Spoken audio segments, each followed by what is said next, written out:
बुरा किसी का मत करना, पुष्प नहीं बन सकते तो काटे बन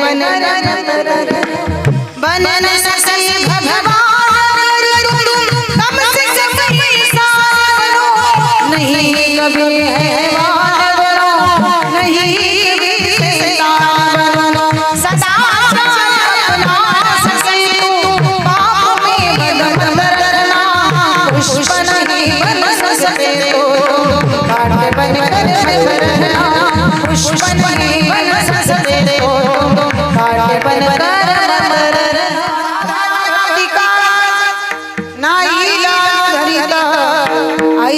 ऐसी शरण जावे शक्ति जीवन वंची, भीष्म पन केला खरा, भीष्म पन केला खरा, धनुर्धरा रक्षिले, ऐसी शरण जावे शक्ति जीवन वंची, तुका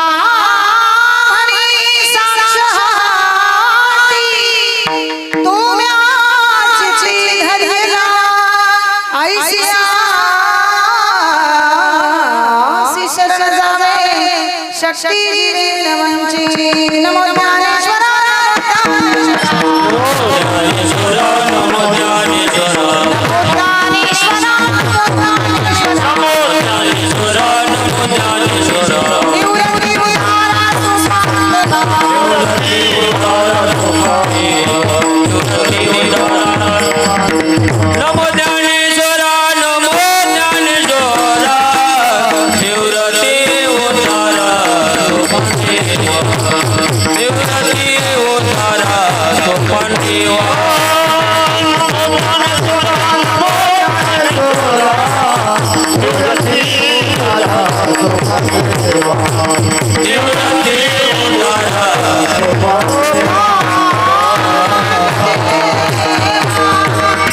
नमो ज्ञानेश्वर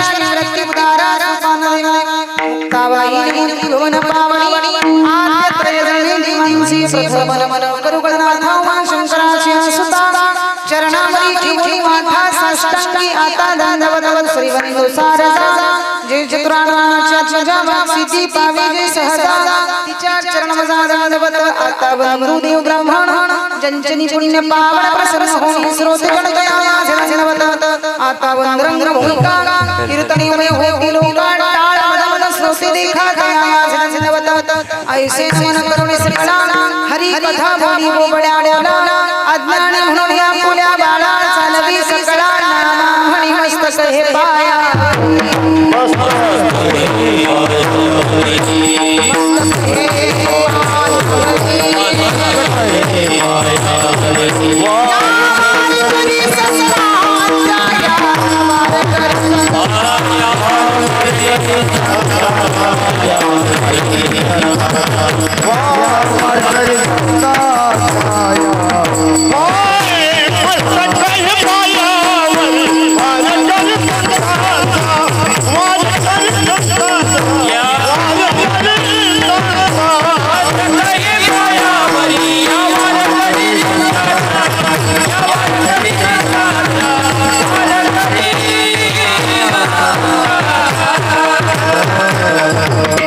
मस्तक ही पायावरी या मारकरी संतांच्या माझी वाणी तुझी वर्णी गुणना, ऐसी प्रेम काही कळायवंतम प्रविष्ट मम वाचिदम वसुस्ता, संजीव यक्ष धरस्वधाना, अन्यांश्च हस्तचरण स्मृतमुगादि, प्राणानां भगवती पुरुषाय तुभ्यं प्रतिष्ठान गोदावरी चालिसी, असा भक्त जो आवडे श्री हरिसी, तया कविता थोर आल्हाद चित्ता, नमस्कार माझा सद्गुरु एकनाथा, पांडुरंग करू मन पांडुरंग करू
जयांचे स्मरण होय सकल विधेंचे अधिकरण तेची बंधू श्री चरण श्री गुरूंचे ते नमस्कारुनी आता कलावज्ञ जीव धरार कलंकं कति जोधिका मौली वक्रम खलानी शिवाधा परोधाय लक्षम समाधिस्थ मूर्तिं भजे ज्ञानदेव ओम नमो ज्ञानेश्वरा करुणाकरा दयाळा तुमचा अनुग्रह लादलो पावन झालो चराचरी जिथे ज्ञान विज्ञान संजीव होते जिथे योग विद्येस सामर्थ्य येते जिथे मानवाला मिळे मोक्ष गाथा तुझ्या पायरीशी सदा नम्र माता तुझ्या मंदिरी आरत जीवास तृप्ती तुझ्या दर्शनी लोक स्वानंद घेती श्रुती धन्य झाला तुझे गीत गाता तुझ्या पायरीशी सदा नम्र माता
ऐसी शरण जावी शक्ती जीवेन मंची प्रस्तुत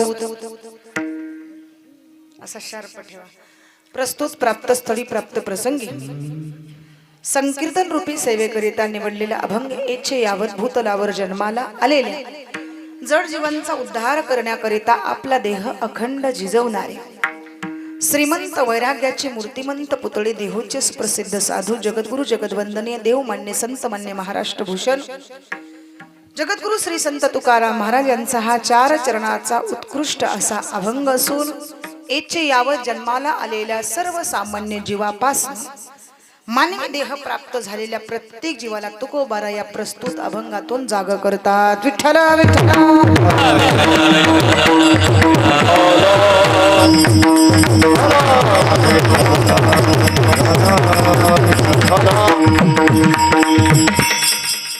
प्रस्तुत अभंगातून तुकोबारा एचे यावत जन्माला आलेल्या जड जीवांचा उद्धार कसा व्हावा भक्तीची पराकाष्ठा कुठपर्यंत असावी याचं तोंडभरी वर्णन आजच्या अभंगातून करतात भक्ती साधत असताना मानवी देह प्राप्त झालेला आहे पण भक्ती करत असताना तुकोबाराने सांगितलं भक्ती प्रेमावीन ज्ञान नको देवा अभिमान नित्य नवा तया माझी महाराज म्हटले भक्ती करत असताना सर्वात महत्वाची गोष्ट म्हणजे ती सांगितली अहंकार आणि अभिमान जर अभिमान मनुष्याच्या जवळ असेल तर भक्ती आपल्या जवळ थांबू शकत नाही अहंकार खवळली आजार तरी आनंदाचे आवरण पुढे परमार्थ स्फूर्तीची स्फुरण देहाचे मी पण वाढवी गा ज्ञानोबा ज्ञानेश्वरीत मध्ये वर्णन करतात अहंकार मनुष्याच्या जवळ थोडा जरी असेल तर भक्ती जवळ थांबू शकत नाही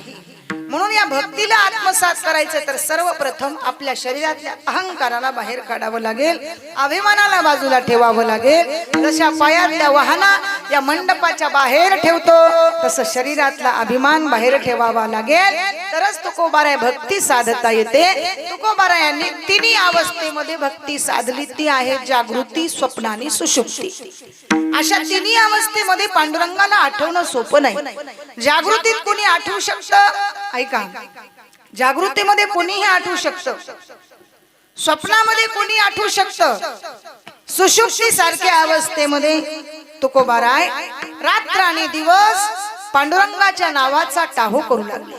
महाराज असं काय दिलं बरं त्या भगवंतानी, तुम्ही त्यांचं रात्र आणि दिवस भजन करताय? महाराज सांगतात, दीन रजने हाची धंदा गोविंदाचे पोवाणे. सर्वसामान्य साधकाचं जीवन हेच आहे, सकाळपासून संध्याकाळपर्यंत त्याच्या नामाचं चिंतन करणं. विठ्ठल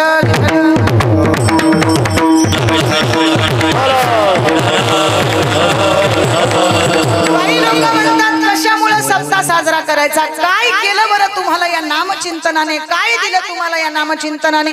कशाकरिता हा नाम सप्ताह साजरा करायचा आहे? तर तुकोबाराय सांगतात, या नाम सप्ताहामध्ये फार मोठं सामर्थ्य आहे. जे काही तुम्हाला प्रपंचामध्ये मिळत नाही ते इथं आल्याच्या नंतर तुम्हाला प्राप्त होतं. म्हणून तर एवढा मोठा अट्टाहास असतो. प्रपंचामध्ये कोणी येतं, घरात कुठेही बसतं, काही बोलतं, दररोजचा कलह आणि या सगळ्या गोष्टी प्रपंचात आहेत. तुकोबारायांनी या प्रपंचाचा स्वीकार केलेला नाही. महाराज सांगतात, प्रपंचात मी राहिलो पण संसारी असावे असोनी नसावे, भजन करावे सावकाश किंवा वेळोवेळा. क्षणोक्षणी महाराजांनी सांगितलं, तुम्ही भजन करा, भजन करा, भजन करा. एक माणूस असा कंटाळून गेला आणि देवाला सांगितलं, देवा मी भजनच करणार नाही, तुम्हाला जे काही करायचंय ते करा. आता भगवंताला राग आला. देवाने सांगितलं, या जन्मामध्ये असा बोलतोस ना तर पुढच्या जन्मामध्ये नक्की त्याचं दुःख तुला भोगावं लागेल. विठ्ठल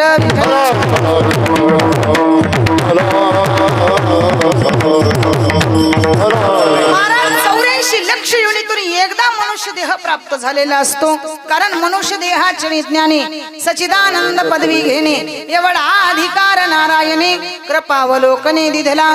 मानवी देहाला किती मोठा अधिकार प्राप्त झाला, तोच अधिकार पशु पक्ष्यांना दिलेला नाही. आता पशु पक्षी कधी कीर्तनात येऊन बसतात का हो? पशु पक्षी कधीही कीर्तनात येऊन बसत नाहीत.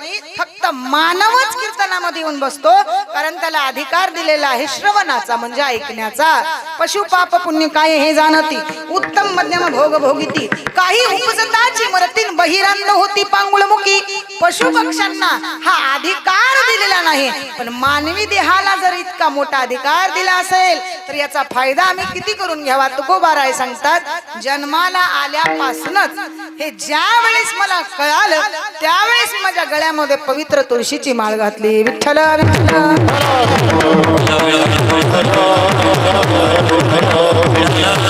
आपल्यामध्ये परिवर्तन व्हावं असं वाटत असेल तर सर्वप्रथम भक्तीची पराकाष्ठा आमच्या लक्षात आली पाहिजे. तुकोबाराय, साधा वया भक्ती काज नाही लाज धरित. भक्तासाठी देवानं एवढी कामं केली, अशी कामं केली, अशी कामं केली, पण काही वेळेस देवाला सुद्धा खालच्या दर्जाचं काम करावं लागलं. पण तुकोबाराय, अशी कामं साधत असताना परमात्म्याने कधी लाज बाळगली का? म्हणले कधीही परमात्म्याने लाज बाळगली नाही. म्हणून ऐसी आसी शरण जावे. असा परमात्मा प्रत्येक संकटामध्ये आमच्या पुढेही उभा असतो, मागेही उभा असतो. म्हणून त्याला एकदा शरण जावं. ऐसी आसी शरण जावे, शक्ती जीवेन वंची. काही वेळेस परमात्मा ऐका, भक्तावर जर संकट आलं तर भक्ताचा जीव वाचवण्यासाठी आपला जीव पणाला लावतो. भीष्मपण केला खरा, धनुर्धरा रक्षिले महाराज. आणि ती साक्ष जर तुम्हाला पाहिजे असेल तर सर्वप्रथम संताचं चरण. विठ्ठल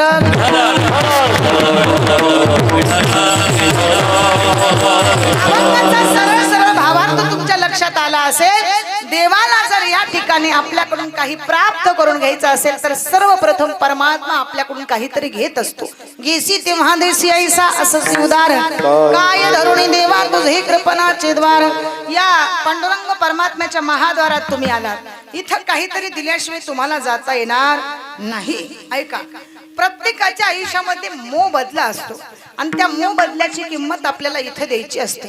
काही जण म्हणतात आम्ही इथं देणार नाही, पण दिल्याशिवाय तुम्हाला इथून जाता येणार नाही. मग हे काय आम्ही घेतलेलं कर्ज आहे का? देवाला द्यायचं म्हणजे काही कर्ज आहे का? असे काही लोक म्हणतात. ऐका, पांडुरंगाला तुम्ही जर इथं दिला नाही तर पुढच्या जन्मामध्ये तुम्हाला कुठल्याही गोष्टी प्राप्त होऊ शकत नाहीत.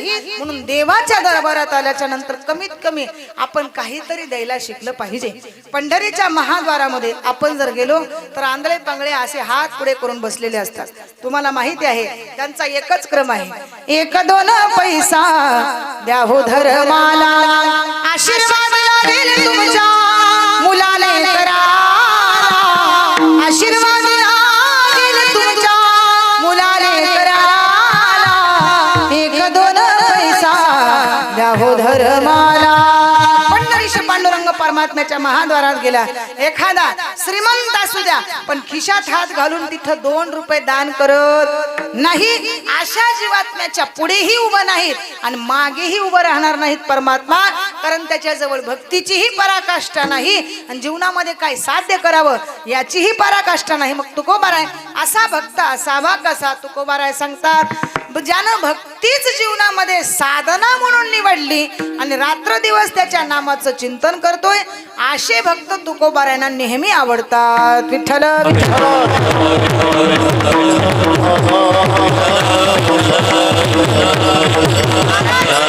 भक्त गरीब आणि श्रीमंत म्हणून देवाच्या दरबारात जातात का? महाराज म्हटले नाही, गरीब आणि श्रीमंत म्हणून जात नाहीत, कारण देवाला दोन्ही समान आहेत. उच्च नीच काही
नेणे भगवंत, तिष्ठी भाव भक्ती देखून या दासी पुत्र कन्या विदुराच्या भक्षी, दैत्या घरी रक्षी प्रल्हादासी, सजन कासया विकू लागे मास, माळ्या सावत्यासी खुरपू लागे. देवांना एवढी काम करत असताना कधी लाज बाळगली का हो? कधीही लाज बाळगली नाही. तुम्ही आम्ही तर सर्वसामान्य आहोत, पण तुकोबारायांनी जीवनामध्ये येऊन फार मोठं धाडस केलं. महाराज कमीच कालावधीच्या आयुष्यामध्ये तुकोबारायांनी 4092 अभंग जगताला समर्पित केले. प्रत्येक अभंगाचा सार जर आपण लक्षात घेतला तर आपल्याला जीवनाचं महत्व लक्षात येईल. महाराज भक्ती ही साधता आली, भक्तीची पराकाष्ठा आमच्या लक्षात आली, पण ती भक्ती करत असताना मी कशा पद्धतीने भक्ती करावी? तुकोबाराय सांगतात, अभिमान विरहित भक्ती करावी. कारण परमात्म्याच्या दरबारामध्ये आल्याच्या नंतर श्रीमंत आणि गरीब नाही, हा प्रत्येक जण सारखाच आहे, कारण तो कधीही आपल्यासाठी लाज धरत नाही. लाज धरत नाही परमात्मा. असं कोणतं काम देवाने केलेलं आहे? काल्पनिक उदाहरण तुम्हाला देऊन जाते. आमच्या संत सखुबाईने रात्रंदिवस भगवंताच्या नामाचं चिंतन करावं. सखुबाईच्या घराची परंपराच अशी होती, अनादी कालापासून सारखं भगवंताच्या नामाचं चिंतन. सखुबाईचे वडील पांडुरंगावर निष्काम सेवा करणारे, इतकी निश्चिम भक्ती पांडुरंगावर, आणि असे सखुबाईंचे वडील आपल्या मुलीचा विवाह करून देतात. मुलीचं लग्न झाल्या, मुलगी सासरी नांदायला आली, आणि सासरी नांदायला आल्याच्या नंतर दुसऱ्या दिवशी दारातून दिंडी जाऊ लागली. दिंडी जात असताना सखुबाईंनी त्या दिंडीकडे पाहिलं. सखुबाईच्या लक्षात आलं की ही दिंडी आता पंढरीच्या दिशेनं चाललेली आहे आणि मला सुद्धा या दिंडीमध्ये गेलं पाहिजे. पण तिने एक विचार केला नाही हो. तिला असं वाटलं नाही की माझं लग्न झालेलं आहे, मी कुणाच्या तरी बंधनात आहे. आणि या गोष्टीचा विचार न करता सखूबाई दिंडीमध्ये प्रवेश करते. घरामध्ये सासूबाई म्हणू लागल्या, सखू कुठं गेली? पाणी आणायला गेली. पती बाहेरून आले, विचारतात सखू कुठं गेली? मंदिरात गेली. आता सखू कुठं गेली? दिवसभर चर्चा सुरू झाली. विटेवरच्या परमात्म्याच्या लक्षात आलं की सखू मात्र भोळी आहे, ही माझ्या भेटीकरिता आली. पण एखादी नववधू मुलगी लग्न झाल्याच्या नंतर सासरवरनं दुसऱ्या दिवशी घर सोडून जात असेल तर तिचा संसार मोडल्याशिवाय राहत नाही. हे विटेवरच्या परमात्म्याच्या लक्षात आलं आणि विटेवरच्या परमात्म्यानं सखूचं रूप धारण केलं आणि सखूबाईच्या घरात प्रवेश केला. आता सखूबाईला सांगितलं, सखू पाणी आण. पाणी आणून द्यावं. पांडुरंगाने बघा किती काम करावी. दोन्ही भांडी केली, शेण काढलं आणि त्याच्या पुढे देवानं काय केलं मी सांगून जाते. परमात्म्याने रात्र आणि दिवस सखूबाईच्या घरामध्ये जेवढी कामं सखूच्या वाट्याला आली होती तेवढी कामं केली. 1 महिना परमात्मा सखूबाईच्या घरात राबला. किती? 1 महिना. आणि एक दिवस सखूबाईच्या पतीच्या मनात विकार उत्पन्न झाले. आता हे काम सुद्धा देवाने केलं. पुढे नेमकं झालं काय? 1 महिना परिपूर्ण झाल्याच्या नंतर दिंडीवरनं सखूबाई घरी आल्या. सखूबाई घरी आल्या आणि घरामध्ये राहणारी सखू म्हणजे विटेवरचा परमात्मा हा राऊळामध्ये जाऊन थांबला. सखूबाई विचार करते, माझ्या घरामध्ये तर मी नव्हते, मी गेले होते वारीला, पण एवढी स्वच्छता नेमकी झाली कुठून? आता सखू पाणी आणण्यासाठी नदीवर गेली. नदीवर गेल्याच्या नंतर तिच्या लक्षात आलं की माझ्या उदरामध्ये गर्भ वाढत आहे. तिच्या लक्षात आलं, तिने ठरवलं मी तर घरी नव्हते, हा माझ्या उदरात राहणारा गर्भ कोणाचा आहे? लोकांना जर मी सांगितलं तर लोक थुथू करतील, घरातल्या लोकांना सांगितलं तर कोणी माझा स्वीकार करणार नाही. सखूबाई ठरवते, घरी जाण्यापेक्षा लोकांना सांगण्यापेक्षा आपण इथेच जीव दिलेला बरा. सखूबाई नदीत उडी टाकायला जाणार, एवढ्यात पांडुरंग परमात्म्याने तिचा हात पकडला आणि सांगितलं, सखू अगं वेडी झालीस का काय?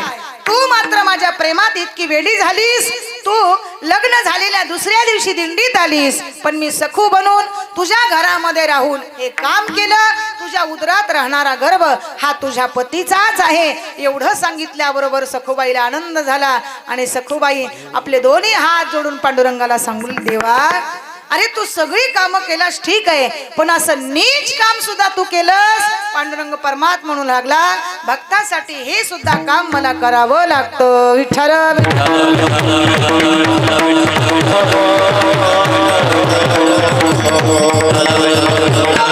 अशी कामं करत असताना देवाला कधी लाज वाटली का? महाराज सांगतात, नाही लाज धरित देव सखा जरी आणि जग अवघे कृपा करी. भगवंताची कृपा, देवाची कृपा म्हणजे संताची कृपा आमच्यावर जर असेल तर सगळं विश्व आमच्या चरणावरच त्या ठिकाणी असतं.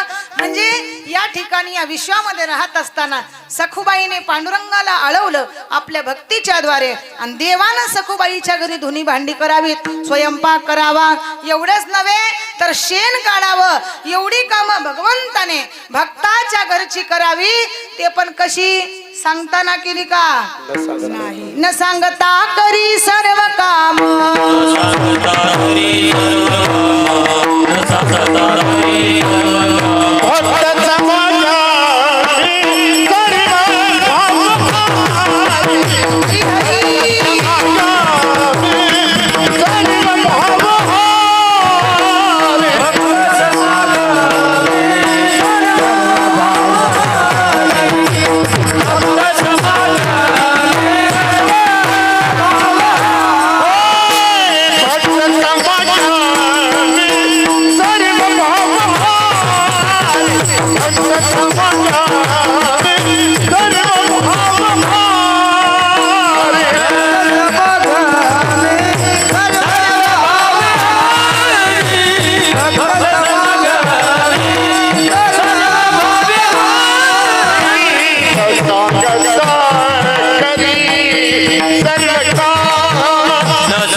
करी सर्व काम. महाराज न सांगता देवानं भक्ताच्या घरची कामं केलेली आहेत आणि ती पण या ठिकाणी बोलवल्याच्या नंतर का नाही, न बोलवता पांडुरंग परमात्मा भक्ताच्या घरी येऊन राबत असतो.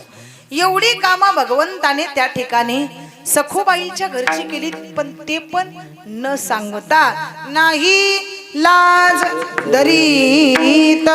महाराज पण अशा परमात्म्याला जर आपल्याला प्राप्त करून घ्यायचं असेल तर आमच्या शरीरामध्ये भक्ती असणं फार महत्वाचं आहे. कारण जीवनामध्ये स्वयंपाक बनवत असताना उदक अग्नी धान्य झाल्या घडे पाक. महाराज जसं स्वयंपाक करण्याकरिता उदक अग्नी आणि धान्य हे फार गरजेचं आहे, त्याच्याकरिता जर आम्हाला एवढा अट्टहास करावा लागतो, स्वयंपाक करण्यासाठी या 3 गोष्टीची आवश्यकता आहे. एखादी जर वस्तू कमी असेल तर स्वयंपाक होऊ शकत नाही. तसं भक्ती करत असताना 3 गोष्टी फार महत्वाच्या आहेत. ते म्हणजे प्रेम महत्वाचं आहे, भक्ती महत्वाची आहे आणि आमच्या शरीरामध्ये परोपकार फार महत्वाचा आहे.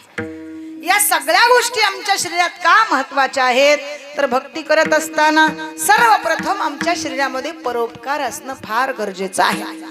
आपल्या जवळ जर एखादा दुःखी असेल तर त्याच्यावर आपण उपकार करणं हे फार गरजेचं आहे. संतांच्या सानिध्यात आल्याच्या नंतर फक्त परोपकार दिसून येतो.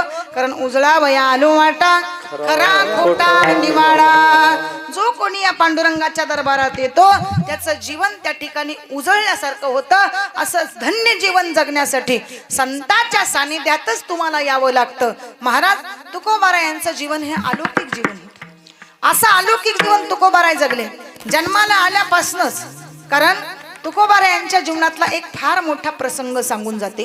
तुकोबाराय यांच्या पत्नीने एक दिवस मेहुणे आले भोजन करण्यासाठी. सुंदर स्वयंपाकाचा बेत केला, इतके सुंदर पदार्थ बनवले, पण त्याच्यामध्ये मीठच टाकायचं विसरल्या. सगळे पदार्थ बनवले पण मीठ टाकलं नाही. आता स्वयंपाकाला चव येईल का? ज्यांच्यासाठी केला होता पाहुणचार त्यांना घ्या घ्या म्हटलं तरी घेत नव्हते, कारण कुठल्याही पदार्थाला चव नाही. तुकोबाराय मात्र सपाट्यानं चालूच. आणि जसं भोजन झालं तसं जिजाबाई भोजन करण्यासाठी बसल्या. पहिला घास मुखात घातला आणि त्यांच्या लक्षात आलं की मी कुठल्याच पदार्थात मीठ टाकलं नाही. ताट बाजूला सारलं आणि जिजाबाई तुकोबारायांकडे आल्याने प्रश्न केला, स्वामी अहो तुम्ही मला का सांगितलं नाही? मी कुठल्याही पदार्थामध्ये मीठ टाकलं नाही. तुकोबाराय सांगतात, अगं आम्ही काय खातो हे आमच्याच लक्षात येऊ शकत नाही. काय खातो आम्ही कासया सांगते कैसे हे लागते निनोमुखी. पारमार्थिक जीवाची अशी अवस्था आहे की काय खातो हे सुद्धा कळत नाही, पण सांसारिक जीवाला चव आल्याशिवाय खात नाही. विठ्ठल विठ्ठल.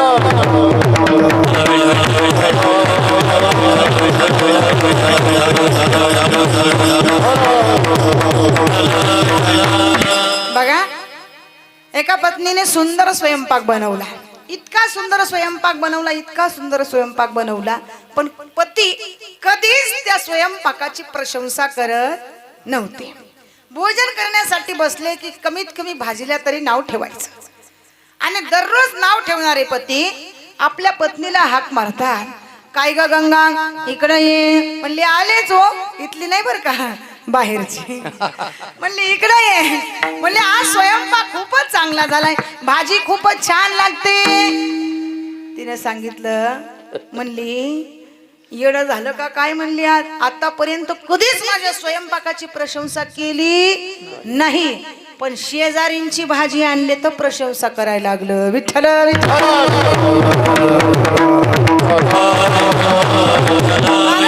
तसं जीवाचं आहे. म्हणले कितीही आपण चांगलं जीवनामध्ये बनण्याचा प्रयत्न करा, पण जीवनामध्ये त्या ठिकाणी तुम्ही प्रपंचात जर राहत असताल तर तुम्हाला एका पाठीमागे दुसरं दुःख आल्याशिवाय राहत नाही. पण परमार्थाची बाजू वेगळी आहे. मग तया पुण्याची पाऊटी सरे सवेची इंद्रियपणाची उटी उतरे येऊ लागती माघारी मृत्यू रोका.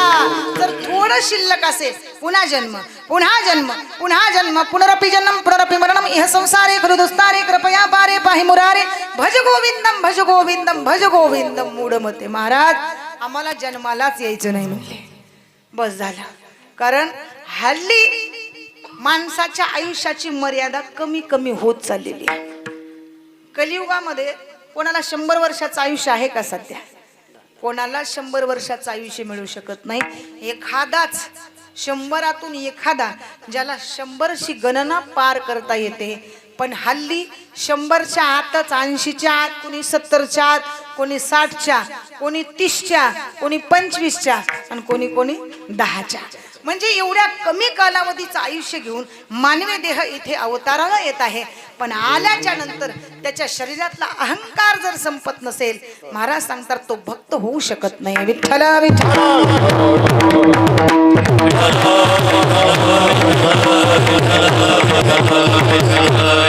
नरदेहाची आयुष्य मर्यादा फार कमी कमी कमी होत चाललेली आहे. पहा हो कलीचे महिमान, असत्यासी रिझले जन, पापा देती अनुमोदन, करीती हेळन संतांचे. इथं संतालाच लोक चांगलं म्हणायला तयार नाहीत, तर मानवी देहाचं काय घेऊन बसलात महाराज? इथे खरा संत कोण, खोटा संत कोण हेच लक्षात येत नाही. तर तुम्ही आमच्या देहाचा काय विचार करताय तुकोबाराय? जीवनामध्ये आल्याच्या नंतर भक्ती साधायची, त्याच्याकरिता आमच्या शरीरामध्ये फार महत्वाची गोष्ट आहे, ती म्हणजे दया, क्षमा, शांती, परमात्मा, परमेश्वर, सृष्टी, हे 6 गुण ज्याच्याकडे त्याला भक्त म्हणा. विठ्ठल.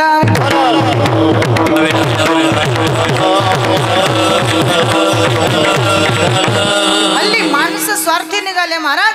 आपला फायदा झाला पाहिजे, दुसऱ्याचं नुकसान झालं तरी चालेल, पण दुसऱ्याचं नुकसान करण्याचा प्रयत्न केला तर एक दिवस तुमचं नुकसान झाल्याशिवाय राहत नाही. काल्पनिक उदाहरण आठवलं म्हणून जाता जाता सांगून जाते. ऐका, एक माळीनबाई होती. माळीनबाई दररोज काय करायची? टोपल्यामध्ये फुलं घ्यायची आणि बाजारामध्ये नेऊन विकायची. तिचा दररोजचा एक क्रम चालला होता. टोपल्यामध्ये फुलं घ्यायची, बाजारामध्ये नेऊन विकायचे. पण एक दिवस पाऊस आला, भरगच्च नदीला पाणी आलं, म्हणून माळीनबाईनं आणि कुंभारीनबाईनं आज त्या ठिकाणी दोघींनी मिळून त्या ठिकाणी गट केला. तिनं म्हणली आपल्या गावामध्ये एक गाढव आहे, त्या गाढवाच्या पाठीवर आपण ओझा टाकायचा. माळीनबाई म्हणली बाई मी भाजीची पेंडी, मेथीची भाजीचं पोतं त्या गाढवाच्या पाठीवर लागते म्हणले, नक्कीच ते नदी पार करून जाईल. कुंभारीनबाई म्हणली ठीक आहे, मी बी त्या ठिकाणी काय करते, मीही माझे गाडगे जेवढे मडके बनले असते ते गाढवाच्या पाठीवर ओझं टाकते म्हणले. आता ऐका, जसं जसं या गाढवाच्या पाठीमागे चालायला लागल्या, 4 कोस पुढं आल्या आणि पुढं आल्याच्या नंतर कुंभारीनबाईच्या मनात विचार उत्पन्न झाले. म्हणली आपले मडके विकले तर विकले, नाही तर काही पैसे मिळत नाही, पण नक्कीच भाजीला जास्त किंमत येईल. म्हणून तिनं काय केलं, एक एक एक एक मडकं काढून घेतलं. आता एक एक मडकं बाजूला काढून घेतल्याच्या नंतर मला सांगा, गाढवाच्या शरीरावरचं ओझं एका साईडला झोकणार. एका साईडला ओझं झोकल्याच्या नंतर सगळीच भाजी पाण्यामध्ये पडली आणि ती भाजी सगळी खराब होऊन गेली. पुन्हा ती बाजारामध्ये विकण्याच्या लायक सुद्धा राहिली नाही. माळीनबाईला फार दुःख झालं. म्हणली बाई आज तर कमीत कमी धंदा चांगला होईल असं वाटलं होतं, मुलांचा उदरनिर्वाह याच्यावरती आहे आणि जेवढं काही आपल्याला मिळवायचं होतं ते पण पाण्यात पडलं. नेमकं काय झालं, कोणाची नजर लागली, भाजी खूप चांगली होती पण पाण्यात पडली, चिखलात पडली आणि काही विकण्याच्या लायक राहिली नाही. पण तिनं पुढे गेल्याच्या नंतर विचार केला, हे नेमकं झालं तरी कसं? म्हणली दोघीचंही ओझं एकाच गाढवाच्या पाठीवर होतं, पण माझी भाजी पडली तरी नेमकं कशी? तिनं मनात विचार केला आणि तिच्या लक्षात आलं की नक्कीच हे कुंभारीनबाईनं काहीतरी केलं असेल. कुंभारीनबाईनं काहीतरी केलं असेल. आता दुसऱ्या दिवशी दोघी जणी निघाल्या. ऐका, आणि दोघी निघाल्याच्या नंतर एक पुढं चालते, एक पाठीमागं चालते. कुंभारीनबाई पुढं झाली ऐका, आणि माळीनबाई पाठीमागं झाली. पाठीमागणं झाल्याच्या नंतर तिने ठरवलं, म्हणली माझ्यासोबत अशी कट करतेस तर आज तुला मी धडा शिकवल्याशिवाय राहत नाही. तिनं काय केलं, बरोबर जेवढे मडके होते तेवढे मडके एक एक एक एक करून सगळे पाण्यामध्ये फेकून दिले. बरोबर आहे ना, पाण्यात फेकून दिले. आणि हिची भाजी, सगळी भाजी त्या ठिकाणी बाजारामध्ये नेऊन विकली आणि जेवढे काही पैसे मिळतात तेवढे घराकडे घेऊन आली. इतका आनंद झाला तिला, इतका आनंद झाला. तिनं म्हणली माझ्यासोबत असा कट केला.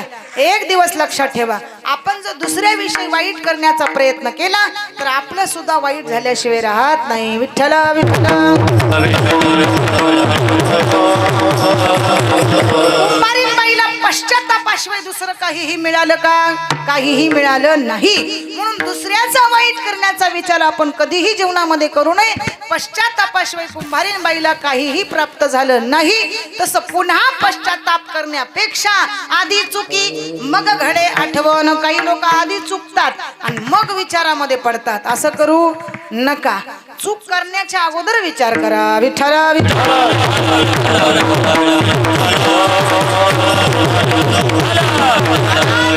ऐसे का हो न करा काही, पुढे नाही ना सजा. विश्वांबरा शरणागत भूत जात बंधुनी. तुकोबार आहे, असं काही करू नका.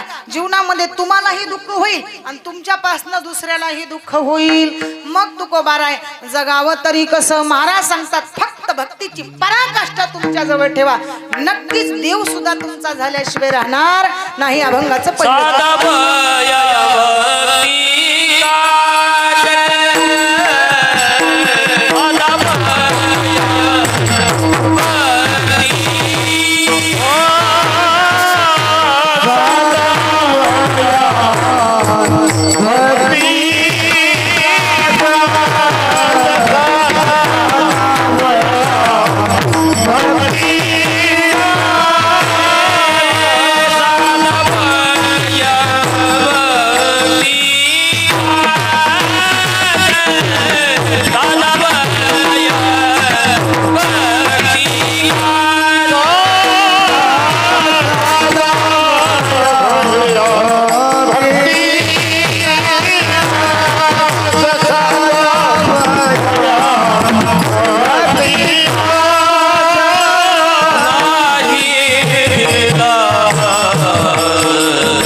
महाराज परमात्मा त्या ठिकाणी कुठल्याही स्थितीमध्ये भक्तासाठी लाज बाळगत नाही. साधा वया भक्ती काज नाही लाज धरीत. परमात्मा जर लाज धरत नाही तर मग भक्ताने लाज धरावी का? त्याच्यासाठी तुम्हाला ज्वलंत उदाहरण सांगून जाते. संत जनाबाई. संत जनाबाईंनी कधीच भक्ती करत असताना लाज बाळगली नाही. जनाबाई छोट्याशा गावामध्ये जन्माला आल्या, गंगाखेड नगरीमध्ये, आणि थेट पांडुरंगासोबत संवाद साधला जनाबाईंनी. पांडुरंगासोबत संवाद साधला जनाबाईंनी, आणि जनाबाईंनी देवाचं इतकं स्मरण केलं, इतकं स्मरण केलं, म्हणून जनी बैसली न्हायाला पाणी नाही विसाण्याला. गरम पाणी असेल तर थंड पाणी देण्याचं काम पांडुरंगानेच करावं. ऐका, जनाबाईची विनीफणी करावी, सगळी कामं पांडुरंगाने करावी. आणि पुढे जनाबाईला काही लोकांनी गौऱ्या थापत असताना प्रश्न केला, जना अगं इतकं प्रेम करतेस या पांडुरंगावर, गौऱ्या थापताना थापताना सुद्धा तू विठ्ठल विठ्ठल म्हणतेस? जनाबाई सांगते हो, या गौऱ्या थापताना सुद्धा मी पांडुरंगाचं भजन करते. जना, मग या गौऱ्या ओळखायच्या तरी कशा? जनाबाई सांगते, ज्या ज्या गौरीतून माझा पांडुरंग बोलेल ती गौरी जनाबाईची म्हणून ओळखा. विठ्ठल विठ्ठल.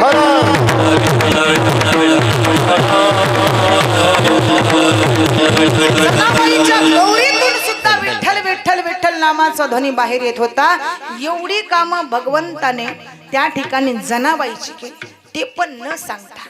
जनाबाईनी परमात्म्याचं स्मरण करत असताना मी स्त्री आहे या गोष्टीची त्या ठिकाणी लाज बाळगली नाही आणि सगळी कामं पांडुरंगाच्या दरबारामध्ये केली. एवढी कामं जनाबाईने केली. याच्या पुढचं उदाहरण देऊन जाते माझ्या संत मीराबाई. मीराबाईंनी तर पायामध्ये घुंगरं बांधले. महाद्वारामध्ये मीराबाई आल्या, नृत्य करायला लागल्या. राजाला राग आला, अरे ही स्त्री असताना नृत्य करते, पांडुरंगाचा धावा करते, भजन करते. ऐका, त्यावेळेस मीराबाईसाठी विष पाठवलं राजाने. मीराबाईंनी कशाचा विचार केला का? कशाचाच विचार केला नाही. ऐका, मीराबाईंनी अमृत पिण्याच्या ऐवजी मीराबाईंनी विष सेवन केलं. पण त्याचा परिणाम काय झाला? स्वतः पांडुरंगच तिथं येऊन उभा राहिला. विष का प्याला राजाजीने भेया, विष का प्याला राजाजीने भेया, पिबत पिबत मीरा हास रे, पिबत पिबत मीरा हास रे, पिबत पिबत मीरा हास रे. पग घुंघरू हो पग घुंघरू हो पग घुंघरू हो पग घुंघरू लाल मीरा नाची रे, पग घुंघरू लाल मीरा नाची रे, पग घुंघरू लाल मीरा नाची रे, पग घुंघरू लाल मीरा नाची रे, पग घुंघरू लाल मीरा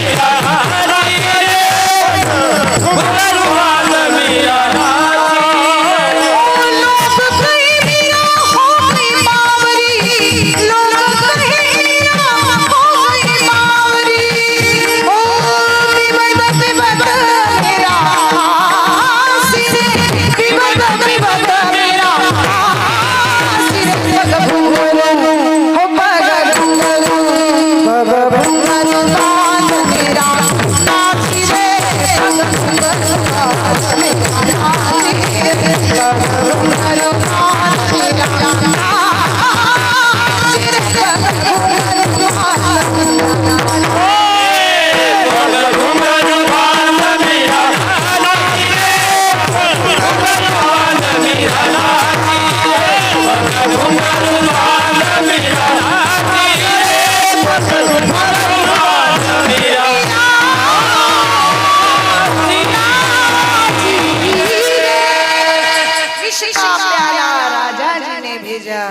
पिबता पिबता मीरा हासी रे. देवा, हे विष नाही माझ्यासाठी, तर माझ्यासाठी हे अमृत आहे, अमृत. ऐका, अशी आहे माझ्या मीराबाईची भक्ती. सध्या जगात कोणाला विष आवडतं का? कोणाला जर म्हटलं एक झाकण विष घ्या, कोणी घेणार का? कोणी घेणार नाही. कोणाला विष आवडू शकत नाही. पण विष घेतलं कोणी? माझ्या भगवान भोलेनाथांनी विष प्राशन केलं, म्हणून त्यांना नीलकंठ या नावानं संबोधलं.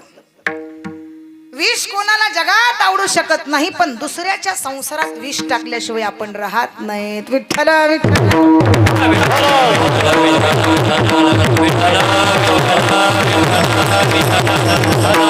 माझ्या दशरथजींच्या जीवनामध्ये, दशरथजींच्या प्रपंचामध्ये कैकेयीने विष कालवलं, म्हणून रामाला 14 वर्षाचा वनवास भोगावा लागला.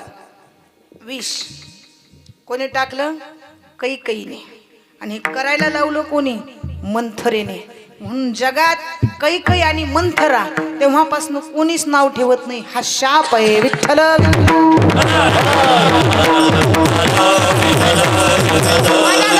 माणसं नाव काही ठेवतील पण कैकई आणि मंथरा हे नाव कोणी ठेवू शकत नाही. भरताने शाप दिलेला आहे, कैकई तू माझी माय आहेस, पण माझ्या दादाला जर तू 14 वर्षाचा वनवास देत असशील मा, तर इथून पुढं तुझ्या नावाचा उच्चार सुद्धा कोणी करणार नाही. म्हणून ऐका, जीवनामध्ये एखाद्याच्या अमृत नाही टाकता आलं तरी चालेल, फुलं नाही टाकता आले तरी चालतील, पण विष तरी कालवण्याचा प्रयत्न करू नका. भला किसी का कर न सके तो पूरा किसी का मत करना, पुष्प नहीं बन सकते तो तुम काटे बन न सके भगवान, तुम कम से कम इंसान बनो, नहीं कभी हैवान बनो, नहीं कभी शैतान बनो, सदा अपना सके तो पाप में बदम करना, पुष्प नहीं बन सकते तो काटे बन करना, पुष्प नहीं बन सकते तो काटे बन करना.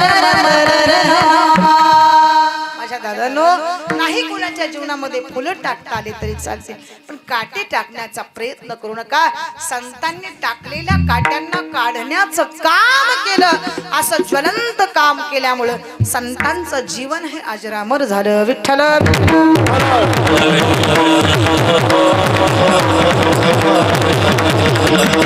अजून सुद्धा हे संत जिवंत आहेत.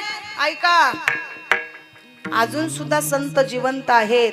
750 वर्षानंतर माऊलींचा शताब्दी महोत्सव लातूरला खंडगाव नगरीमध्ये भव्य दिव्य स्वरूपामध्ये 750 वर्ष परिपूर्ण झाले, तरी सुद्धा माऊली जिवंत आहेत.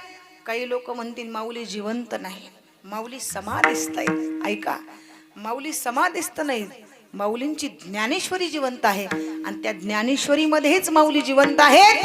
नाही ज्ञानेश्वरी वाचता आली तरी चालेल, फक्त ज्ञानोबारांची ज्ञानेश्वरी उघडा.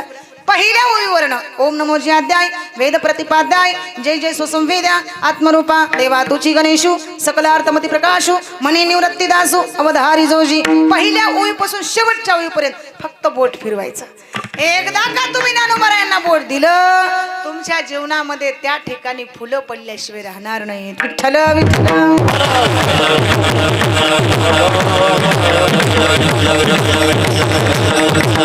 फुलं म्हणजे काय आहेत महाराज? हे तर फुलंच आहेत. दररोज तुमच्या गळ्यामध्ये फुलं येतात, बरोबर आहे ना? हे फुलंच आहेत. या ठिकाणी आमच्या जीवनातलं हे सुख आहे. माझ्या दादांनो, जीवनामध्ये ऐका, कितीही श्रीमंती मिळवली तर त्या श्रीमंतीची किंमत आपण त्या ठिकाणी आपल्या जीवनाशी करू शकत नाही. जीवन हे फार अनमोल आहे आणि क्षणाचं आहे. या क्षणाच्या आयुष्यामध्ये तुम्ही हे अमृत भांडार जर प्राप्त करून घेतलात तर तुमच्यासारखा भाग्यवान कोणी या जीवनामध्ये राहणार नाही. दादा, हे कलियुग फार विचित्र आहे, आणि या कलियुगामध्ये आम्ही त्या भगवंताला आठवावं तरी कसं? त्या भगवंताला आठवावं म्हणलं, हे कलियुग आम्हाला इकडे जाऊ देत नाही. चला कीर्तनाला. म्हटले काय होतं त्या कीर्तनाने? चला कीर्तनाला. काय झालं कीर्तन ऐकल्याने? ऐका, एकदा का त्याची संगती लाभली, एकदा का त्याची संगती लाभली, जीवनाचा उद्धार झाल्याशिवाय राहणार नाही. विठ्ठल विठ्ठल.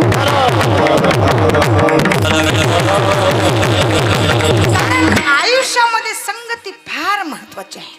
संगती इतकी महत्वाची आहे, चालता बोलता आपण संगती जर केली एखाद्या व्यक्तीसोबत तर दुसऱ्या दिवशी आपण त्याच्यासारखं जीवन जगल्याशिवाय राहत नाही. तुम्ही संताच्या संगतीत या, संतासारखंच आपण बोलतो. तुम्ही एखाद्याच्या संगतीत राहावा, त्याचे शब्द तुमच्या कानावरती पडले तर तुमचं जीवन तसंच बनल्याशिवाय राहत, तसंच घडल्याशिवाय राहत नाही. त्याच्यासाठी काल्पनिक उदाहरण, काल्पनिक दृष्टांत तुम्हाला देऊन जाते. जीवनामध्ये संगती किती महत्वाची आहे. एका राजाकडे 2 पोपट होते. ऐका, राजाकडे 2 पोपट होते. राजाने एक पोपट संताच्या घरी ठेवला आणि दुसरा पोपट कासयाच्या घरी ठेवला. आता संताच्या घरी त्याला फक्त रामकृष्ण हरी माऊली या, बसा, पाणी घ्या, चहा घ्या एवढंच ऐकायला मिळत होतं. एक दिवस राजा विचार करतो, 1 महिना झालं म्हणला आपण हे पोपट दिले एक संताच्या घरी एक कासयाच्या घरी, बघूया यांच्यात काय बदल झालाय. राजा एक दिवस संताच्या घरी आला.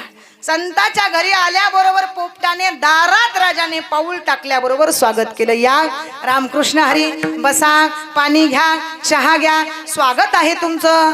पण तोच राजा संताच्या घरी पोपटाचे बोल ऐकून इतका आनंदी झाला. तोच राजा आता कासयाच्या घरी आला. कासयाच्या घरी तुम्हाला माहित आहे काय असतं, कशाचं पाहिजे, किती किलो पाहिजे. आता हे सगळं राजाने ऐकलं. राजाला राग आला. त्याने हातात तलवार गेली. अरे मूर्खा, मी तर शाकाहारी आहे, माझ्या गळ्यामध्ये माळ आहे, तू काय बोलत आहेस. राजाला राग आला. त्याने हातात तलवार घेतली आणि पोपटाच्या मानेवर ठेवणार इतक्यात संताच्या घरच्या पोपटाने राजाचा हात पकडला. राजे साहेब, याचा दोष नाही, याच्या संगतीचा दोष आहे. याच्या संगतीचा दोष आहे. तुम्ही याला ज्याच्या संगतीत ठेवाल तो तसाच बनल्याशिवाय राहत नाही. तुम्ही मला संताच्या संगतीत ठेवलात तर मी संताचं वचन शिकणार. तुम्ही मला कासयाच्या संगतीत ठेवणार तर मी कासयाचंच वचन शिकणार. म्हणून संगत सज्जन की करले, जन्म का सार्थक करले. संगत करना बडो की बडत बडत बड जाए. गज के माता आजा बैठे, मन माने सो फल खाए. मनाने विचार केला तेच माणूस करत असतो. मनाने ठरवलं कीर्तनाला जायचंय, बरोबर येऊन बसतो. ठरवला जायचंच नाही, मन कीर्तनाला येऊ दे नाही. बहुत चंचल चपळ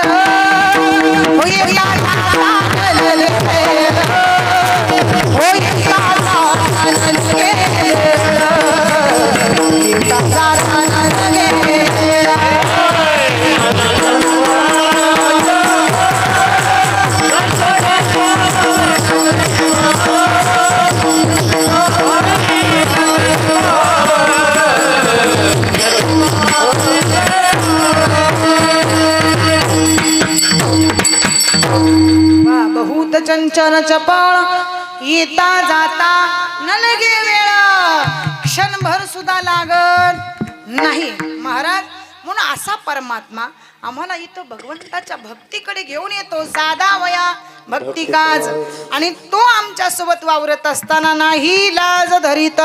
मग परमात्मा जर आमच्यासाठी लाज बाळगत नाही तर आम्ही सुद्धा त्याच्यासाठी लाज बाळगू नये. अशा परमात्म्याला द्यायचंय काय, आवडतं काय, अभंगाच्या दुसऱ्या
ऐसी यासी शरण जावे शक्ती जीवेन मंची शरण जा शरण जा शरण जा अशा परमात्म्याला शरण गेलात कारण शरणांगता देव राखे येरा वाखे विघ्नांची कितीही मोठं विघ्न येऊ द्या शरणांगताचं रक्षण कोण करत असतो पांडुरंग परमात्मा करत असतो ऐका मग तुम्ही शरणांगत जायला तुम्हाला लाज वाटते का काही काही लोकांना लाज वाटते बरोबर आहे ना असं मस्तक भगवंताच्या मूर्तीवर ठेवलं की लगेच निघाले परत 10 मिनिट मूर्तीच्या समोर बसा आणि देवाला एकटक निहाळा किती सुंदर परमात्मा आहे तो राजस सुकुमार मदनाचा पुतळा रवी शशिकळा लोपलिया अर्जुन आणि सुभद्रा यांच्यामध्ये संवाद झाला कलह लागला कारण पांडुरंगाने सुभद्रेचं रूप धारण केलं कोणाचं सुभद्रेचं रूप धारण केलं आणि पांडुरंग परमात्मा अर्जुनाच्या समोर आले 4 दिवस राहिले 2 दिवस राहिले आणि 4 दिवसाच्या नंतर पांडुरंग परमात्मा निघून गेले सुभद्रा आली कोण खरी सुभद्रा कुठं आली अर्जुनाच्या जवळ आली आणि अर्जुन सुभद्रेला म्हणू लागला सुभद्रा अगं तू किती सुंदर दिसत होतीस सुभद्रा म्हणते मालक वेडे झालात का काय मी तर तुमच्या जवळ नव्हते तुम्ही हे कुणाला बोलताय सुभद्रा अगं तू वेडी झालीस का काय 4 दिवस तू माझ्या सोबत राहिलीस हा संभ्रम तुझ्या मनामध्ये आला तरी कुठून आणि ऐका हे भांडण एवढं विकोपास गेलं हे 2 जण पांडुरंगाकडे गेले आता भांडण पांडुरंगाकडे गेल्याच्या नंतर पांडुरंगाने सांगितलं अर्जुना म्हणले मुलगी जर एखाद्या वेळेस काही वाईट बोलत असेल तर लोकाच्या मुलीला मारायचं नसतं हल्ली लोक ज्याचा आहे त्याला द्यायचं असतं लोक जाळून मारायला लागले विठ्ठल विठ्ठल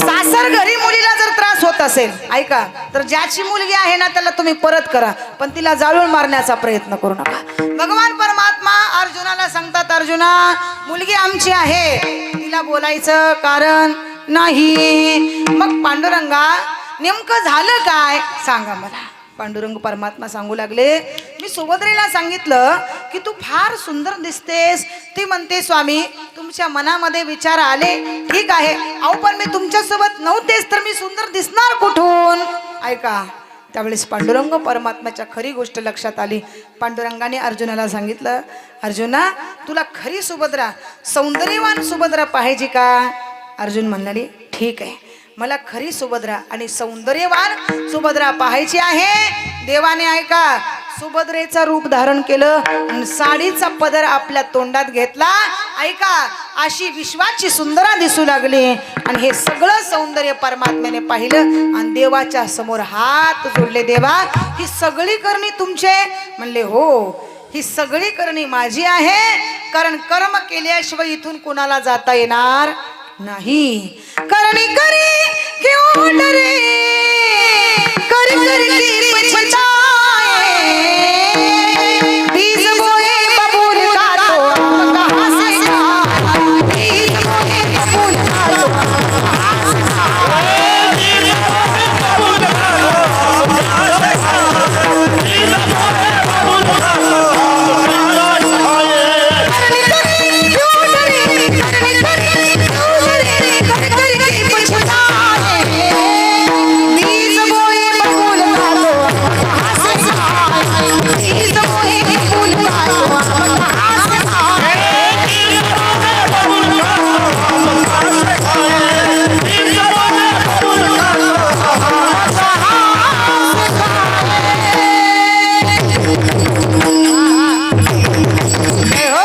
करनी करी जोरदार टाळ्या करने करे क्यों डरे कर करके पछताए बीज बोए बबूल का तो आम कहां से खाए बाबळीच्या झाडाला कधी आंब्याचं फळ लागू शकतं का कदापि शक्य नाही म्हणले तसं लक्षपूर्वक ऐका एखादा दुर्जन असू द्या आणि तो संत संगतीत येऊ द्या सज्जन आणि संत झाल्याशिवाय राहत नाही महाराज जीवनामध्ये अशी काही उदाहरणं आहेत की ते तात्विक पद्धतीने जर आपण घ्यायला गेलो तर नक्कीच त्याच्यामध्ये बदल होऊ शकतो.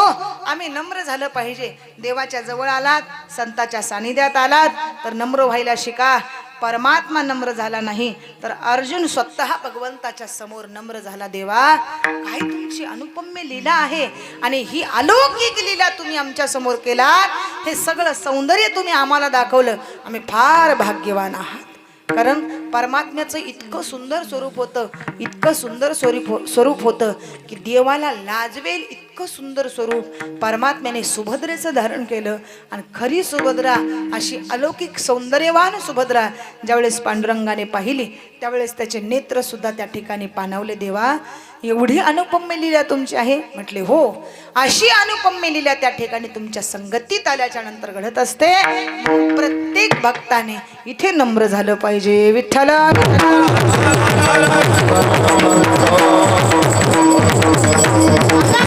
नम्र झाला भूता तेने कोंडिले अनंता. ऐसा ज्याचा अनुभव विश्वदेव सत्यत्वे. महाराज, ऐसी यासी शरण जावे शक्ती जीवेन वंची. अशा पांडुरंग परमात्म्यामध्ये काय अलौकिक सामर्थ्य आणि कशी शक्ती असते की तो परमात्मा एखाद्या वेळेस भक्ताचं दुःख हरण करण्यासाठी आपला जीव धोक्यात टाकतो. अभंगाचं 3रं चरण.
भीष्मपण केला खरा धनुर्धरा रक्षिले. काही काही वेळेस भक्तासाठी परमात्मा आपला जीव सुद्धा धोक्यामध्ये टाकत असतो. हल्ली कोणी कोणासाठी जीव धोक्यात टाकतं का हो? हल्ली कोणीच कोणासाठी जीव धोक्यात टाकू शकत नाही. एक दिवस कौरव पांडवाचं महाभयंकर युद्ध लागलं आणि सुईच्या अग्रभागी मिळण्या इतकी पांडवांना जमीन मिळू देणार नाही अशी घोर प्रतिज्ञा कोणी केली? पितामह भीष्माचार्यांनी. भीष्माचार्यांनी प्रतिज्ञा केली. हे पितामह आहेत, सर्वांचे वडील आहेत. आणि अर्जुनाच्या लक्षात आलं, ऐका, दोघंही त्या ठिकाणी ठरवतात आपल्याला जर हा पण परिपूर्ण करायचा असेल तर या ठिकाणी भीष्माचार्य प्रतिज्ञा करतात, जर आपल्याला हा पण परिपूर्ण करायचा असेल तर या ठिकाणी भगवंताचा पण मान्य करावा लागेल. महाभयंकर युद्ध लागलं कौरव पांडवांचं. ऐका, आणि या युद्धामध्ये सर्वप्रथम अर्जुन रथावर आरूढ झाले. अर्जुन रथावर आरूढ झाले. दोघांचं युद्ध लागल्या गेलो आणि परमात्मा चोरून ते युद्ध पाहत होते. आता जसं समोरून बाण आला आणि त्या बाणाने अर्जुन मरणार हे भगवंताच्या लक्षात आलं. भगवंताच्या लक्षात आल्याबरोबर भगवंताने रथातून खाली उडी टाकली आणि भीष्माचार्यांच्या शरीरावरती बाण उगारला. त्यावेळेस भीष्माचार्य देवाला प्रश्न करतात, देवा, अरे तू भक्तासाठी किती कामं करतोस, म्हणजे तू या ठिकाणी अर्जुनाचाही जीव वाचवलास आणि माझाही पण खरा केलास. विठ्ठल विठ्ठल.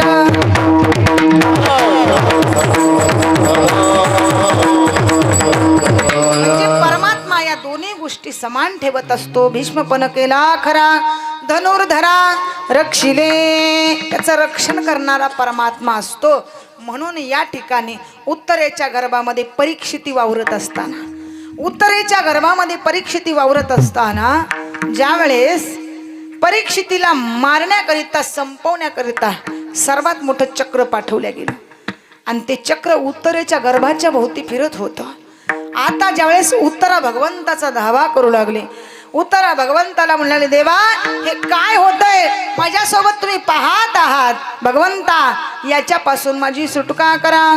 पाही पाही महायोगी देव देव जगदपते. परमात्माचा धावा केला. देवाला आठवलं, देवा, आता मात्र या ठिकाणी माझ्या उदरामध्ये वाढणारा हा बाळ नक्कीच मरण पावणार.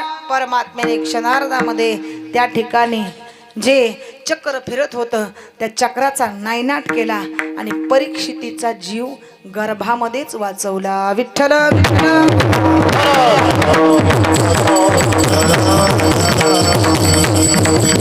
आईच्या उदरामध्ये वावरत असताना परीक्षितीला कोणाचं दर्शन झालं? भगवंताचं दिव्य दर्शन झालं. परीक्षितीला भगवंताचं दिव्य दर्शन झालं म्हणून पुढे चालून सुद्धा परीक्षिती त्याच रूपाचा विचार करू लागले. जर मला गर्भामध्ये त्या भगवंताचं दर्शन झालं असेल तर तो परमात्मा बाहेर आल्याच्या नंतर मला का दिसत नाही? सगळीकडे शोधू लागले, इकडे बघू लागले, तिकडे बघू लागले, पण देव काही दिसत नाही. आता देव असा सहज दिसतो का? देव सहज दिसत नाही. देवाला शोधायचं असेल तर सर्वप्रथम आपलं अंतकरण शुद्ध करावं लागेल. कारण अंतरीची घेतो गोडी, पाहे जोडी भावाची. आपल्या अंतकरणात भाव असेल तर देव आपलासा होत असतो. पण एवढं सांगून सुद्धा माणसात बदल होत नाही. मग करावं काय महाराज? एकदा सर्वांनी दोन हात वर करायचे आणि गोड भजन करायचं. हे जरी नाही आलं तरी दुसरा येईल, जरी नाही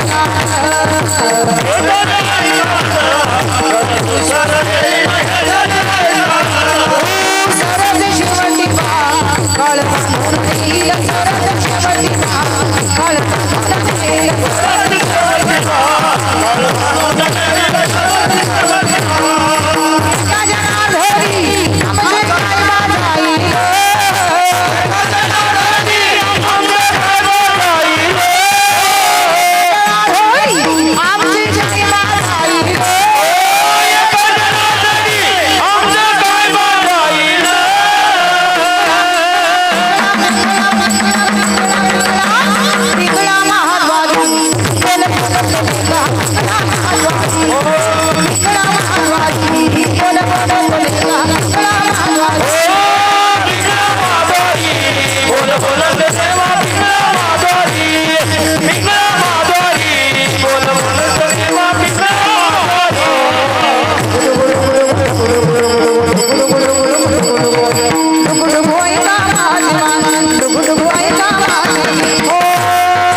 वारी अनवा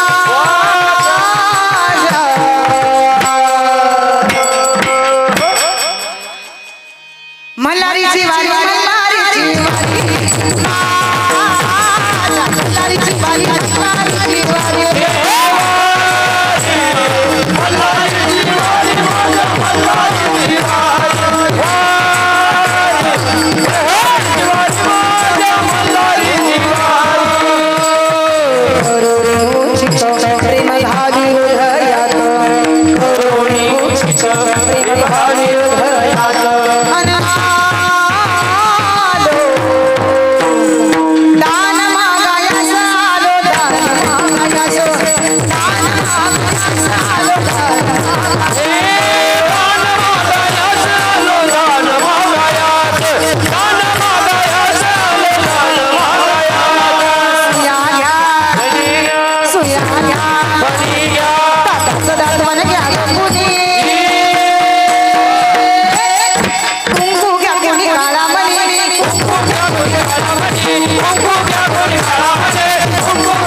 मनबाई जायाचं गुरुवारी हो संप्राचा मनबाई जायाचं गुरुवारी हो संप्राचा हो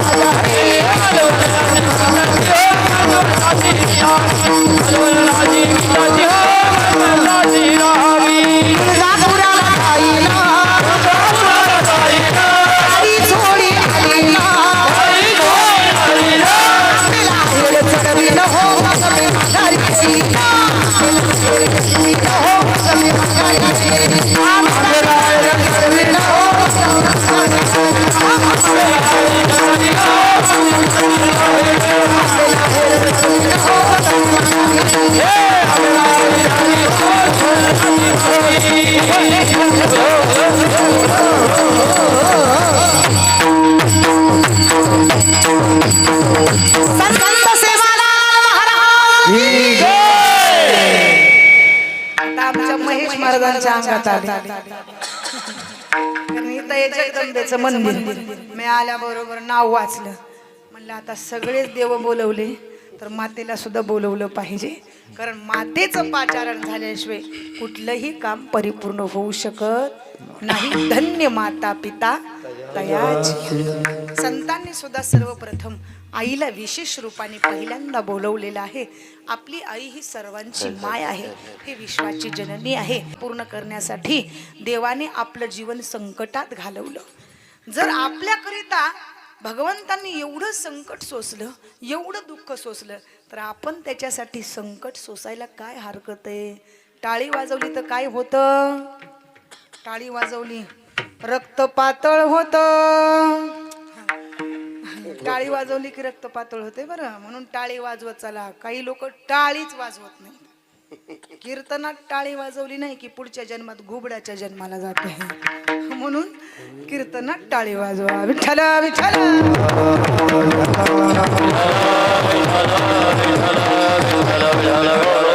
जर तुम्ही टाळाटाळी केली तर पुढे देव सुद्धा तुमच्यासोबत टाळाटाळी केल्याशिवाय राहणार नाही. म्हणून भीष्मपण केला खरा धनुर्धरा रक्षिले.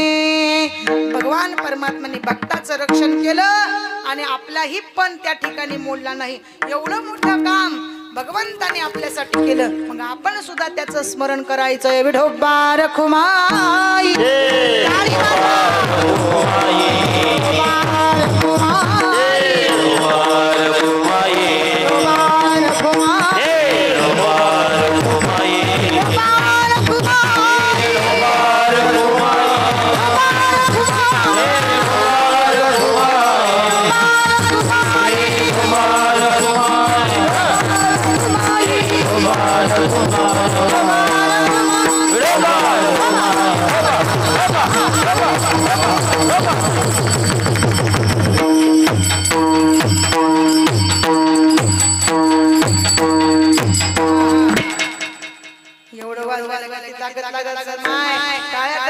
कमीत कमी बघा लेकरू किती गोड वाजवते. वयाचा विचार करा. आपलं जर लेकरू इथं बसून वाजवत असतं तर आपण मुरकू मुरकू पोटातून असं उकळ्या मावल्या नसत्या. माझं लेकरू किती चांगलं वाजवतंय, किती चांगलं वाजवतंय. बोट मोडण्यापेक्षा टाळ्या तरी वाजवा कमीत कमी. वा वा वा. कारण हे आपलंच लेकरू आहे बरं. मी लहानपणापासून ओळखते. मायबाप चांगले असतील तर मुलं सुद्धा चांगली निपजत असतात. काही काही मुलं होत नाहीत म्हणून देवाकडे भरपूर मोठे नवस करायला लागले, लाखो रुपये खर्च करायला लागले, पण मूल होत नाही. आणि मूल झालं तर असं निघत नाही. म्हणून धन्य माता पिता तयाची. किंवा शुद्ध बीजापोटी रसाळ. झाड चांगलं लावलं तर त्याला फळ सुद्धा चांगलीच लागणार. तसं जन्माला आल्याबरोबर त्याच्या गळ्यात माळ घाला. पुन्हा तो मुलगा दारूच्या आहारी जाणार नाही, व्यसनाच्या आहारी जाणार नाही. काही लोकांना त्या दारूमुळं स्वतःचे घर सुद्धा कळाले नाहीत. हातात मोबाईल घेऊन दुसऱ्याच्याच घरात शिरायला लागले. असं करू नका. एक जण व्हॉट्सअपवर होता बघा, हातात व्हॉट्सअप सुरूच बोलायला आहे आणि समोरून त्याचं घर चाललंय, पण त्याच्या लक्षात आलं नाही, दुसऱ्याच्या घरात गेला. म्हणले मामा इकडं कुठं? म्हणला रॉंग नंबर लागला. विठ्ठल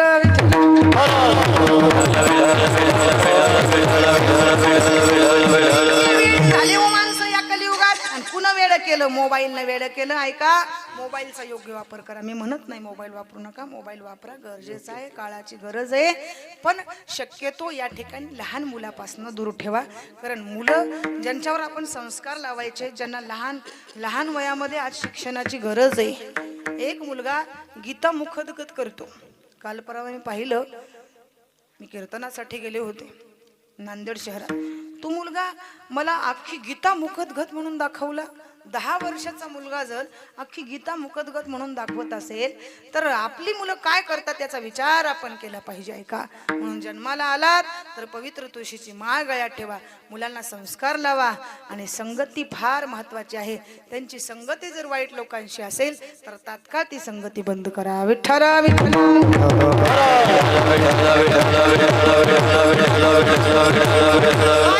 मोबाईलवर काय बोलतील. एका बाईनं काय केलं ऐका लक्षपूर्वक.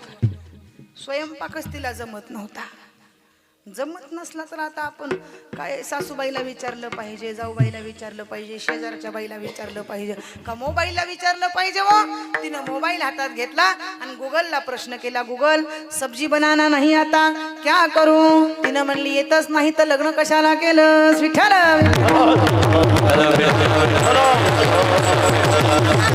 कुणाला प्रश्न करावा हे सुद्धा माणसाच्या लक्षात येत नाही. इतके माणसं त्या मोबाईल मध्ये वेडे झाले आणि काही किडे झाले. किडे तर झाले पण मोबाईलचे किडे सुद्धा झाले. मोबाईल मध्ये कुठं काय घडतं हे सुद्धा त्यांच्या लक्षात येतं. म्हणून लक्षपूर्वक आहे का मोबाईल योग्य तो त्याचा वापर करा. जीवनामध्ये चांगले संस्कार जतन करावेत हे संतांनी आम्हाला अभिर्वचन करून सांगितलेलं आहे. कारण आजचे संस्कार उद्याच आमचं भविष्य घडवत असतं. महाराज देवाने आमच्यासाठी एवढं करावं, मग त्याची साक्ष काय? महाराज सांगतात तो पुरावा जर तुम्हाला पाहिजे असेल तर अभंगाचं शेवटचं चरण. तुका म्हणे साक्ष हाते, तुका म्हणे साक्ष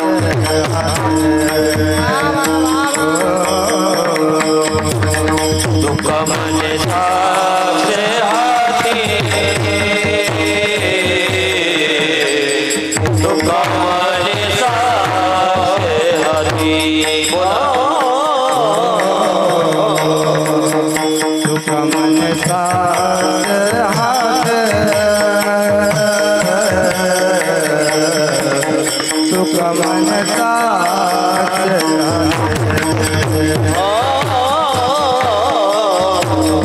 तुका म्हणे साक्ष हाती, तुका म्हणे साक्ष हाती.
शरण जावे,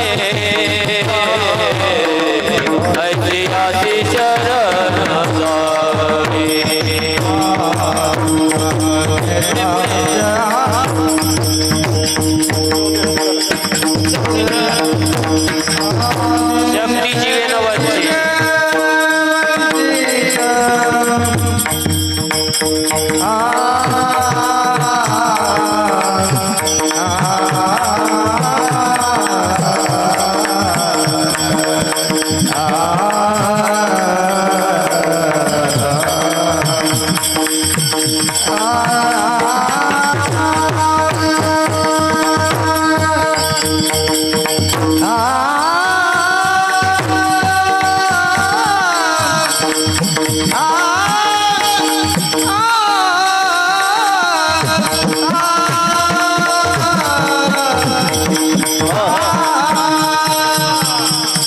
शक्तीची वेणवंची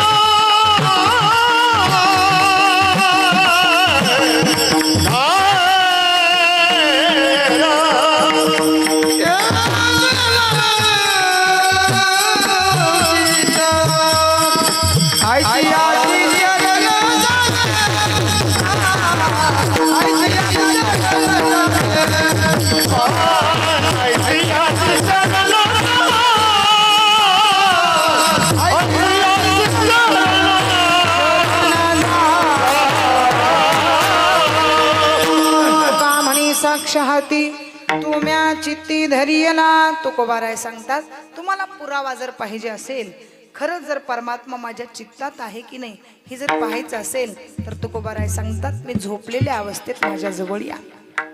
महाराज सांगतात तुम्हाला पुरावा जर पाहिजे असेल तर माझ्या झोपलेल्या अवस्थेत तुम्ही माझ्या जवळ या. झोपलेल्या अवस्थेमध्ये सुद्धा तुकोबाराय भजन करत होते. महाराज झोपे ज्यांची वाणी पांडुरंगाचं भजन करत असेल ते अलौकिक किती मोठं जीवन असेल. आणि असं जीवन जर आमच्या सानिध्यात आलं तर आम्ही किती भाग्यवान ठरवूत. महाराज भाग्याचा उदय ते हे जोडी संत पाय. आणि अशा संतांची वाणी खरी ठरत असते. म्हणून ती साक्ष आणि ते पुरावा जर तुमच्याकडे असेल महाराज, तर नक्कीच तुम्ही जीवनामध्ये त्या ठिकाणी खरं सुख प्राप्त करून घेऊ शकता. तुकोबाराय अशी साक्ष तुमच्याकडे आहे. महाराज सांगतात जागृती, स्वप्नात आणि सुषुप्तीमध्ये तिन्ही अवस्थेमध्ये महाराज पांडुरंगाचं भजन करत होते. तो म्या चित्ती धरियला. अशा असणाऱ्या परमात्म्याला, अखिल कोट ब्रह्मांड नायकाला, जो सगुण साकार आहे, निर्गुण निराकार आहे, देवा तुला म्हणावं तरी काय रे. कारण तुझं म्हणू की तुझं सगुण म्हणू की निर्गुण रे. सगुण निर्गुण एकची गोविंद रे. परमात्मा एकच आहे, पण भक्ताला तो दोन्हीही स्वरूपामध्ये दिसत असतो. म्हणून अशा भक्ताने सगुण आणि निर्गुण अशा दोन्हीही स्वरूपाला आपल्या हृदयामध्ये ठेवलं पाहिजे. तुम्या चित्ती धरियला. काही लोक प्रश्न करतील महाराज असा परमात्मा चित्तामध्ये धरायचा तरी कसा, म्हणजे त्याला पकडून ठेवायचं का. म्हणले पकडून ठेवायचं नाही, तर चित्तामध्ये फक्त परमात्म्याला त्या ठिकाणी आपण जागा द्यायची आहे. कारण चित्ती तुझे पाय डोळा रूपाचे ध्यान. चित्ताने परमात्म्याचं स्मरण करावं आणि डोळ्याने भगवंताचं रूप पाहावं. पण डोळ्याने हल्ली माणसं जे पाहायचं नाही ते पाहतात, कानाने जे ऐकायचं नाही ते ऐकतात, मुखाने जे बोलायचं नाही ते बोलतात. डोळे तुम्ही घ्या रे सुख, पहा विठोबाचे मुख. तुम्ही ऐका रे कान, माझ्या विठोबाचे गुण. मनात ते धावगी राही विठोबाच्या पायी. विठ्ठल विठ्ठल.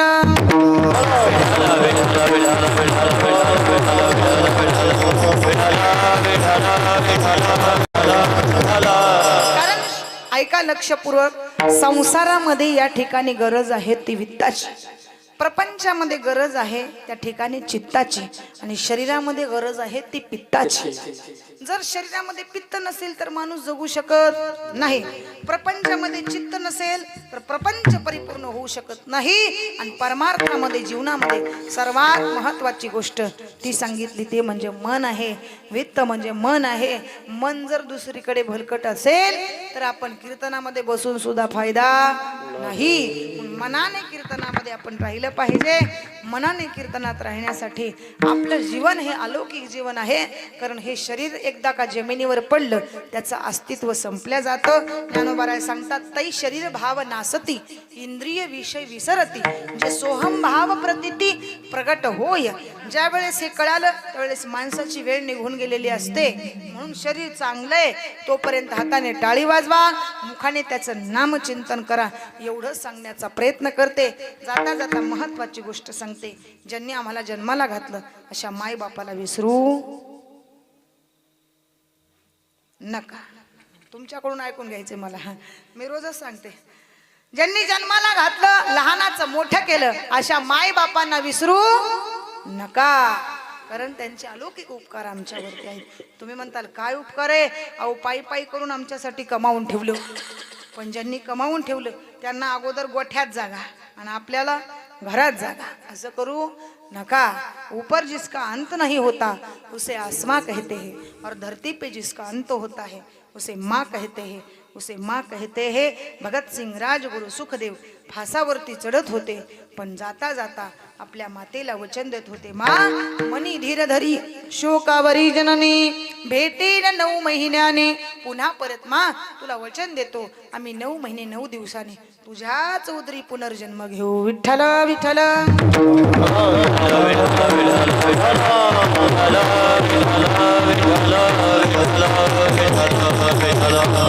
हे देश मेरे इस देश की मेरी है मेरी, इसके मरना है साथ मेरी है आबादी का नहीं. हे देश मेरे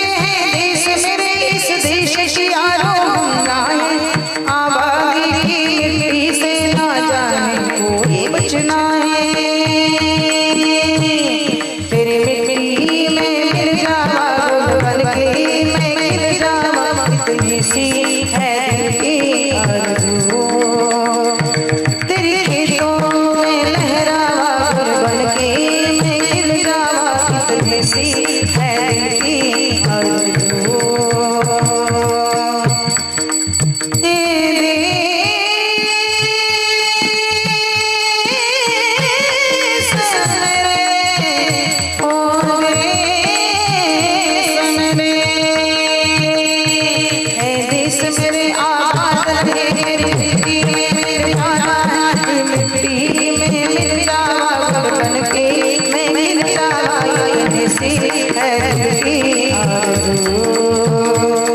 तेरी बाहों में लहरावा, तेरी आंखों में मुस्काना है इतने से आरज़ू। या देशावर मी प्रेम करतो, या देशावर मी प्रेम करतो, तेच प्रेम आम्ही आपल्या घरातल्या मायेवर केलं तर नक्कीच आपल्या जीवनात आनंद आल्याशिवाय राहणार नाही. म्हणून जीवनात माय महत्वाची, तेवढा बाप महत्वाचा आहे. कारण बाप आमच्यासाठी काय करतो ऐका. उरामध्ये माया त्याच्या काळ्या मेघावानी, दाखविना दिदिना डोळ्यात राणी. जिजू जिजू संसाराचा काळा हावला, फटाने हसू जरी कणाला. गडीवर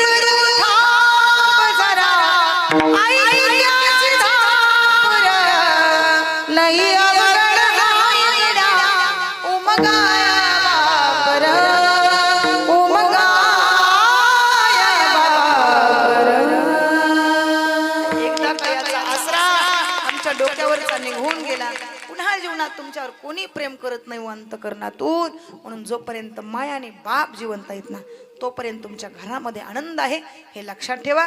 ज्या दिवशी तुमच्या घरातले मायबाप निघून जातील त्या दिवशी तुमच्या घरातला आनंद सुद्धा निघून गेल्याशिवाय राहणार नाही. म्हणून आहे तोपर्यंत त्यांचा सांभाळ करा, एवढं सांगण्याचा प्रयत्न करते. आज या ठिकाणी संत सेवालाल महाराजांच्या या पवित्र अशा प्रांगणामध्ये मोजे डोगर शेळकी तांडा अशा या पवित्र पावनभूमीमध्ये प्रतिवर्षाप्रमाणे याही वर्षी अखंड हरिनाम सप्ताहाचं 4थ्या दिवसाचं पुष्प मज पामर आहे काय थोरपण पायीची वाहन पायी बरे माझं परम भाग्य आहे. प्रतिवर्षी मला या ठिकाणी आमचे बालाजी भाऊ आमंत्रित करतात. त्यांचंही माझ्यावर नितांत प्रेम आहे, माझ्या परिवारावर. आज माझे सासू सासरे तेही खास कार्यक्रमासाठी आवर्जून उपस्थित आहेत. त्यांच्याही चरणावरती नतमस्तक परिसरातून आलेले सर्व या ठिकाणी सुमधुर गायनाचार्य डोंगर शेळकीवरून आमचे मामा आवर्जून उपस्थित आहेत. इकडे आमचे बंधू त्यांच्याही चरणावर नतमस्तक.